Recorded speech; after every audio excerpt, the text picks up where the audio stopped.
시간을 하나님께서 하늘의 은혜와 평화 가득 부어주시길 주님의 이름으로 간절히 기원합니다. 오늘 본문의 말씀을 통해서 마음을 지켜야 말씀을 지킨다, 이런 제목으로 함께 은혜 나누도록 하겠습니다.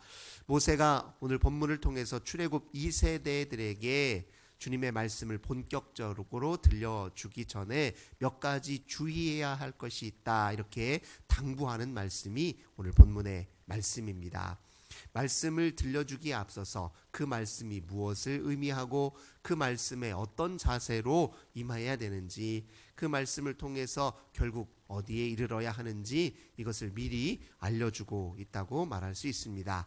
우선 모세가 출애굽 2세대에게 먼저 당부하는 것은 4장 1절의 말씀입니다. 이스라엘아, 이제 내가 너희에게 가르치는 규례와 법도를 듣고 준행하라. 그리하면 너희가 살 것이요. 앞으로 들려줄 이 하나님의 율법은 몸의 실천, 즉 행동을 위해서 준비된 것이다. 교양이나 상식을 위해서 준비된 것이 아니라 이것을 지켜 행하라고 너에게 일러주는 말씀이다. 이것은 그저 우리들의 삶에 있어서 생명이 되는 것인데 이걸 지켜야 너희가 온전히 살 수 있다, 이렇게 당부하고 있습니다. 하나님의 말씀을 대할 때 우리가 가장 먼저 품어야 될 생각이 무엇이냐면, 이 말씀은 나의 구체적인 삶의 실천을 위해서 주어져 있다, 이렇게 생각해야 됩니다. 이것은 내 생명을 더 풍요하게 하기 위해서 주님이 허락하신 은혜다, 이런 마음으로 말씀을 대해야 된다, 오늘 모세가 우리에게 일러주고 있습니다. 두 번째로 2절에 보니까 내가 너희에게 명령하는 말을 너희는 가감하지 말고, 이런 표현이 있습니다.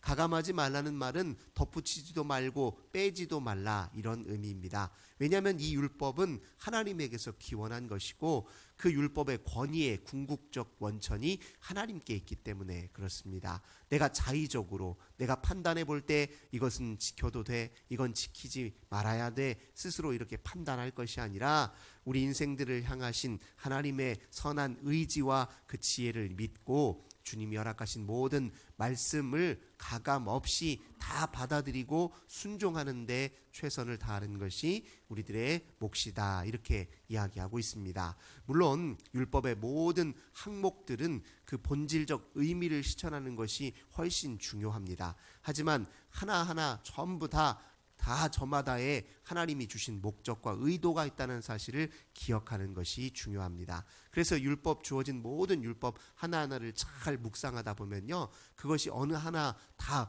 우리 인생들을 향한 하나님의 다 사랑이고 자비고 또 은혜라는 사실을 알 수 있게 됩니다. 그러니 중요한 것은 그 율법을 주신 하나님의 본뜻과 마음을 우리가 가감 없이 다 수용하고 순종하는 게 핵심이라는 사실을 반드시 기억해야 됩니다.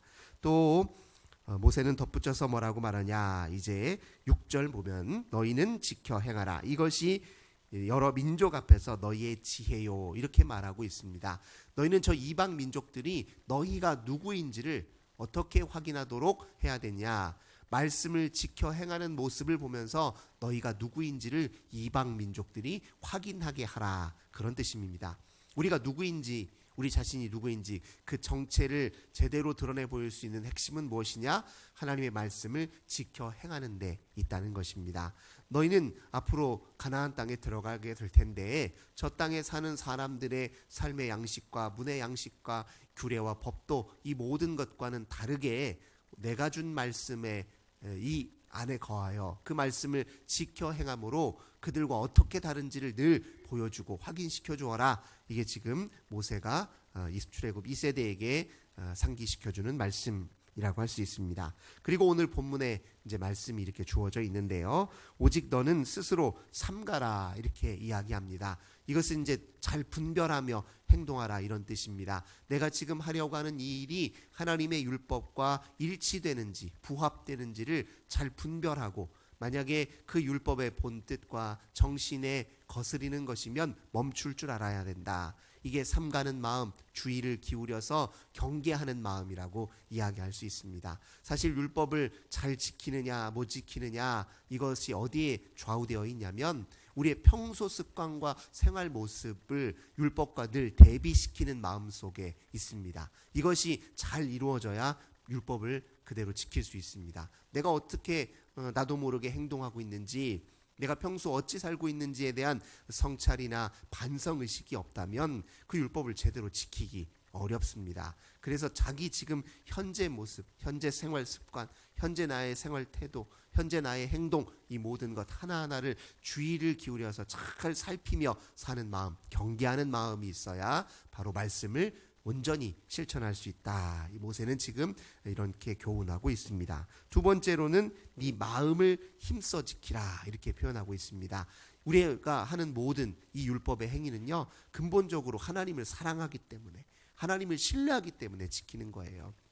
이것은 바리새파 사람들처럼 종교심이 뛰어나다는 것을 보이기 위해서, 자랑하기 위해서 지키는 게 아니라, 자기 의의를 드러내기 위해서 지키는 게 아니라, 내가 대단한 사람이고 또 영적으로 탁월한 사람이라는 것을 보여주기 위해서 지키는 게 아닙니다. 율법은 하나님을 사랑하기 때문에 지키는 것이고, 그 하나님이 날 살리기 위해서 지키라 명하신 것이니 하나님을 신뢰하는 마음으로 지켜야 됩니다. 사랑과 신뢰가 빠져 있으면 차라리 안 지키는 이만 못하다, 이렇게 생각할 필요가 있습니다. 그 동기가 굉장히 중요하다는 겁니다. 이 동기가 율법을 지키냐 못 지키느냐를 또 결정짓는 중요한 핵심입니다. 내가 노력한다고 율법을 지킬 수 있는 게 아닙니다. 율법은 때로 주님 사랑과 주님과의 깊은 교제 속에서 절로 지켜져야 하는 것이거든요. 왜냐하면 율법의 핵심은 결국 사랑에 있지 않습니까? 사람 사랑하기를 지극히 다하고 하나님 사랑하기를 최선을 다하고 온 마음과 온 생명을 다해야 사실은 율법이 지켜지는 거거든요. 그 사랑이 본질이니까 그 사랑으로 내 마음이 충만해져야, 우리 주님 향한 신뢰가 충만해져야 율법이 절로 지켜지는 것입니다. 절로 지켜지는 단계에 도달해야 진짜 율법을 주신 하나님의 본뜻과 일치할 수 있다는 사실을 우리가 반드시 기억해야 됩니다. 물론 이제 여기에는 노력도 좀 필요합니다. 제가 삼가 주의하고 경계하는 마음이 있어야 된다는 거 말씀드렸잖아요. 이게 일종의 노력입니다. 기본적으로 이런 노력이 있어야 그 바탕 위에 사랑이 깊어지고 신뢰가 깊어지면 어느 순간부터는 율법이 절로 지켜진다는 것입니다. 그저 문자적으로 지키는 것이 중요한 게 아니죠. 문자적으로 지키면 자칫 잘못하면 그 안에 본질이 사랑이라는 본질이 빠져서 결국 그 율법이 남을 오히려 해치는 무기가 될 수도 있다는 사실을 우리가 복음서에 예수님과 또 바리새파 사람들, 또 서기관들, 이런 사람들과의 관계 속에서 그걸 확인할 수 있지 않았습니까? 그러니 모세는 오늘 네 마음을 지켜라. 네 마음이 누구에게 향해 있는지, 네 마음이 정말 하나님을 향해 온전히 깨어 있는지 그걸 늘 살펴야 율법을 제대로 지킬 수 있는 것이다, 이렇게 이야기하고 있습니다. 결국 율법을 문자적으로 제대로 지키지 못해서 실패했던 이스라엘 백성들에게 나중에 하나님은 예레미야를 통해서 새로운 언약갱신을 하시는데, 그게 무엇입니까? 돌판에 새긴 문자가 아니라 마음에 새긴 영의 힘으로 다시 그 말씀을 지킬 수 있도록 한번 사람을 새롭게 갱신시켜 주신 것이 우리 주님 아니십니까? 나중에 예수님 오신 이후로는 우리에게 성령의 법으로 임하셔서 그 성령의 법을 쫓아서 율법을 완성시키도록 우리에게 명하신 것이 하나님이시라는 사실을 이제 우리가 반드시 기억해야 됩니다. 성령에 이끌려서, 즉 하나님과의 깊은 교제 속에 있을 때 율법을 그 본질적인 차원에서 제대로 지킬 수 있다라는 것을 우리 하나님께서 결국 가르쳐 주셨다는 것입니다. 이 비밀을 깨닫기까지 이스라엘은 수많은 우여곡절을 사실 겪은 거예요. 이 율법과 씨름하다 지쳐서 넘어지고, 이 율법 때문에 오히려 하나님을 때로 의도적으로 거스리기도 하고, 이 율법 앞에서 그들의 죄와 또 불완전함이 낱낱이 드러나기도 하고, 이 율법 때문에 심판을 받기도 하고, 그런 일들이 숱하게 반복되고 벌어지지 않았습니까? 근데 그 이면에는 다 무엇이 있느냐? 우리 하나님을 향한 깊은 사랑과 신뢰와 순종의 마음이 있느냐 없느냐, 이것이 결국 중요한 가늠자였다. 이것을 지금 모세가 미리 알려주고 있는 것입니다. 그 다음에 또 말씀을 이어서 보시겠습니다. 네가 눈으로 본 그 일을 잊어버리지 말라. 이렇게 얘기합니다. 생존하는 날 동안 네 마음에서 떠나지 않게 조심하라. 이렇게 말합니다. 잊지 말라, 기억하라. 이렇게 얘기하십니다. 무엇을 잊지 말고 기억하라고 하냐면 하나님이 여러분에게 말씀만 주신 것이 아니라 그 말씀을 주시면서 동시에 여러분들에게 내가 살아있다, 내가 너희의 주인이다, 내가 너희의 생명의 주다, 이것을 확인시켜 주시는 은혜와 기적을 또 같이 베풀어 주셨잖아요. 만나와 메추라기를 주신 그 하나님이 말씀을 주신 것입니다. 애굽의 노예 생활을 하던 그들을 노예로부터 해방시켜 주신 하나님이 말씀을 주신 분이거든요.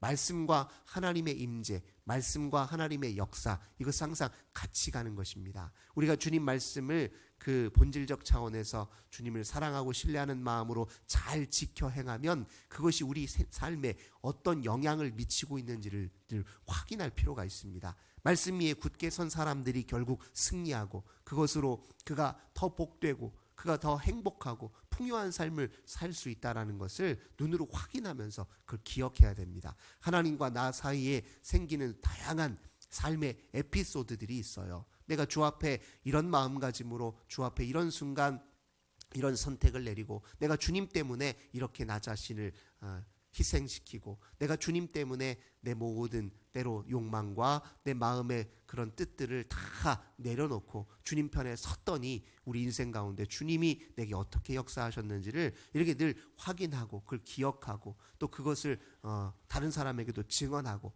그 모든 과정이 같이 이렇게 이루어져야 또 말씀 앞에 승리할 수 있다는 사실을 모세가 일깨워주고 있습니다. 그래서 하나님께서 모세에게 십계명을 주시기 이전에 먼저 이스라엘 백성들에게 충분히 하나님의 은혜가 무엇인지를 늘 경험시켜 주셨다는 사실을 기억할 필요가 있습니다. 그 대표적인 게 무엇입니까? 출애굽 때 이집트에 내렸던 10가지 재앙, 그 재앙 속에서 하나님이 누구이신지를 다 보여주셨잖아요. 그리고 그 재앙을 피하도록 지켜주심으로 하나님이 어떤 분이신지를 보여주셨잖아요. 그리고 출애굽 광야 생활 내내 하나님이 그들에게 내가 너희 곁에 있다, 내가 생명의 주다 알려주셨거든요. 그걸 잊어버리고 망각하면 말씀이 제대로 들어오지 않고 또 그것을 제대로 알아차리지 못하면 하나님의 역사하심을 제대로 알아차리지 못하면 그 말씀의 권위와 능력에 대해서 자꾸 의심하게 되어 있다는 것입니다. 그래서 이것이 동시에 같이 가야 돼요. 주님이 내게 어찌 역사하시고 어떤 은혜로 함께 하셨는지 그걸 기억하고 함께 말씀을 지키는 이들이 말씀을 지켜 행하는데 결국 성공할 수 있다. 그렇게 이야기합니다. 동시에 그것을 또 후세들에게 또 다른 사람들에게 잘 전수하는 것도 중요하다는 것입니다. 우리 인생 하나로 그치는 게 아니에요. 우리 인생은 반드시 가까운 누군가에게 우리를 둘러싼 사람들에게 영향을 미치게 되어 있습니다. 이왕이면 우리가 있음으로 해서 하나님의 영광이 드러나고 우리가 말씀을 지켜 행함으로 생명의 바른 길이 어디인지를 가르쳐주고 일깨워주면 얼마나 좋겠습니까? 그것이 우리의 자녀들이 될 수도 있고요. 나의 가까운 지인과 이웃이 될 수도 있습니다. 내 친척이 될 수도 있는 것 아닙니까? 내가 지금 말씀을 지켜 행하고 주님과 함께 사는 것이 내가 살고 있는 이 주변 세계를 새롭게 하고 모두를 다 풍요롭게 하고 모두가 다 함께 더불어 살 수 있는 바로 중요한 통로가 된다는 사실을 우리가 반드시 기억해야 됩니다. 이렇게 말씀을 들려주기에 앞서서 이렇게 기본적으로 우리에게 당부하고 주의사항을 주었는데요. 오늘 이 말씀 잘 붙드시고 주님의 귀한 말씀대로 잘 순종하고 따라감으로 저희들 인생에 늘 하나님이 놀랍게 역사하는 저희 모두가 되기를 주님의 이름으로 간절히 기원합니다. 참 좋으신 주님 감사드립니다. 주님 우리에게 말씀 주실 때는 그것이 그저 우리의 교양과 상식으로 머물러 있는 것이 아니라 우리의 삶을 뒤바꿔 새롭게 하고 우리의 행동을 바로잡게 하는 힘으로 우리에게 주어진 것임을 일깨워 주시니 감사드립니다. 그 말씀의 권위는 우리 하나님께 있고 그래서 저희들 그 앞에 설 때 순종하는 자세로 가감 없이 다 받아들이고 수용하는 자세로 주 앞에 서야 된다는 것을 저희들 마음속에 다시 한번 새깁니다. 스스로 우리의 삶을 돌이켜 경계하는 마음으로 주님 말씀을 대하고 주님을 뜨겁게 사랑하고 신뢰하기 때문에 그 말씀을 지키는데 저희들 최선을 다하도록 은혜 베풀어 주시옵소서. 그리하여 말씀의 승리함으로 주님 신앙생활에 승리하고 그 모든 힘으로 우리 주변 많은 사람들에게 덕을 끼치고 주님을 증거하는 저희들 다 되게 하여 주옵소서. 주 예수님의 이름으로 간절히 기도하옵나이다. 아멘. 오늘 주신 말씀으로 함께 기도하시고 우리 환우들을 위해서, 우리 가정과 교회와 나라를 위해, 또 우리 다음 세대를 위해서 간절한 마음으로 주 앞에 기도하겠습니다. 좋으신 주님 감사합니다. 오늘도 주 앞에 나와 기도하는 모든 심령들, 주님께서 전능하신 발로 붙드셔서 은혜와 능력